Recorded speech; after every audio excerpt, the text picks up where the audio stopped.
Hi, Sarah. Thank you. How are you, Lily? Very well, thank you. How's the weather there in the UK? Oh, well, it's a mixed bag. I'm in the Mm. northeast and it's raining here, but down in London, I hear it's baking. So I'm quite jealous. And I'm very jealous of your outfit and everybody there. I wish I was as dressed up and glam and enjoying the rest of the event with you. It looks fantastic. So congratulations on putting this together and many thanks for inviting me along. All right, thank you so much. And you look beautiful the way you are. So I'll just let you have the floor, Sarah. Thank you. I appreciate it. And I'm really grateful for the opportunity to be with you today as the new PRCA CEO, supporting the excellent World PR Day theme of building bridges and navigating polarization. And I think you'll probably all agree that never has our work been more important in this world characterized by geopolitical and economic turbulence, growing trends for authoritarianism, political extremism, and conflict. The role of us as a public relations community has to be to engage with communities and broker understanding, if not agreement, between discordant parties. Now, you may know that at the PRCA, our vision is to lead the global evolution of public relations and public affairs through innovation, excellence, and the highest ethical standards. And we want to demonstrate how all our work is for the public good. And I know there'll be a lot of people doing excellent work in society in this room tonight. Our mission is to champion the adoption of standards, things that, ethics will be close to everybody's heart tonight. And we want to drive knowledge and innovation, elevate the reputation of our public relations and public affairs members globally. And critically, we're keen to secure recognition for the important contribution made to local, national, and international communities and economies.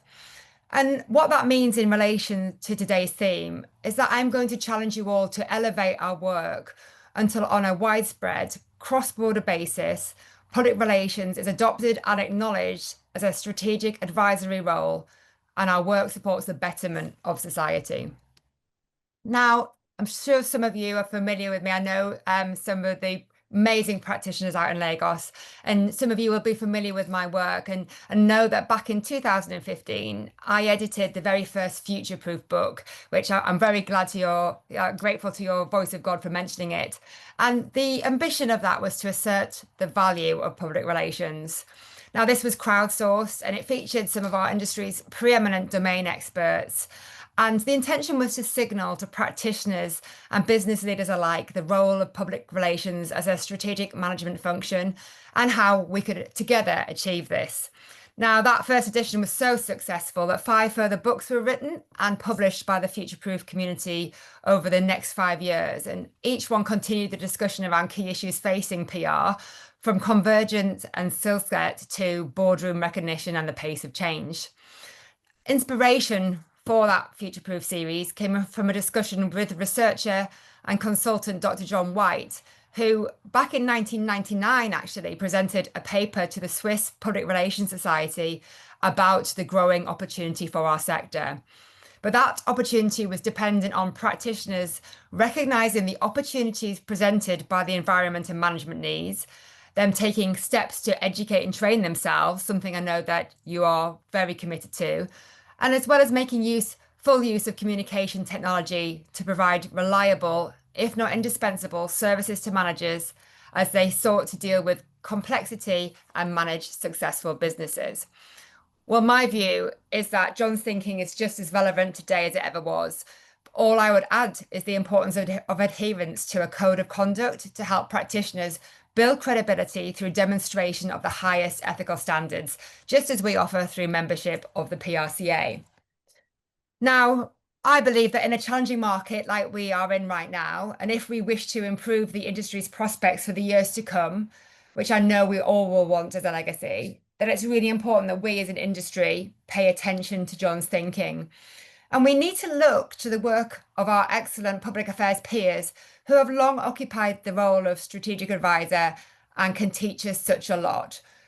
They have the ears of and influence with government, with policy advisors, think tanks, and the business community in a way that I believe many across the PR sector can currently only aspire to.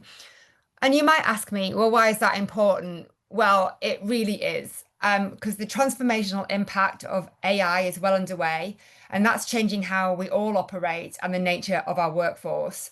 AI is not quite the death of the account executive, as has been reported, but it is changing the nature of the role as you'd expect. Now, there's also management and legal firms who have cottoned on to how intrinsic public relations our work is to organisational success. And so they're fast moving into our space. This means we need to shore up our services and hone our skill sets to ensure they don't eat our lunch, as we've previously seen with advertising and SEO. I'd argue personally that the current agency model is no longer fit for purpose, and commoditized services are making it increasingly hard to make decent margin. Critically and pertinent to today, we have significant polarization and societal fractures that need serious attention from senior practitioners who understand how and why people are feeling disenfranchised, can broker engagement with those who can affect change, and enable communities to feel empowered, engaged, and more in charge of their own destiny. So, where do we move to next? The answer lies in elevating to the higher value strategic work where we become trusted partners and advisors to governments, business organisations, management teams, and directors. If we want to increase investment in our sector and to really make the most of this opportunity, we have to make a wholesale move to strategic advisory, and we need to do this soon. It means retraining to align with and speak the language of leadership and management, understanding business and governance, and greater engagement with those at director level. Now, I really believe that, and it's why I spent 2 years training to become a chartered director with the IOD, the Institute of Directors here in the UK. And that was one of the most impactful pieces of personal development within my entire career. And some of you will no doubt rightly be thinking, Sarah, hang on, we're doing this. And you may well be providing valuable consultancy through futures and foresights work, strategic planning, risk and resilience, crisis management, data and insights, measurement and board reporting, and much more. And if so, that's great to hear, and I applaud you. But the PRCA is here to build and champion the industry of the future. And in the UK and internationally, there is still a widespread reliance on media relations and ancillary services, and a perception that that's all we deliver. Now, we're here to support that, of course, but also the transition to the higher value management services that form our natural space. And as the industry's voice, when we work with government, policymakers, and business leaders to help them recognise PR and public affairs' vital and social economic impact, this will give us even more grist to our mill. Thanks for your time. It's a pleasure to be here, and I hope you found that keynote of value.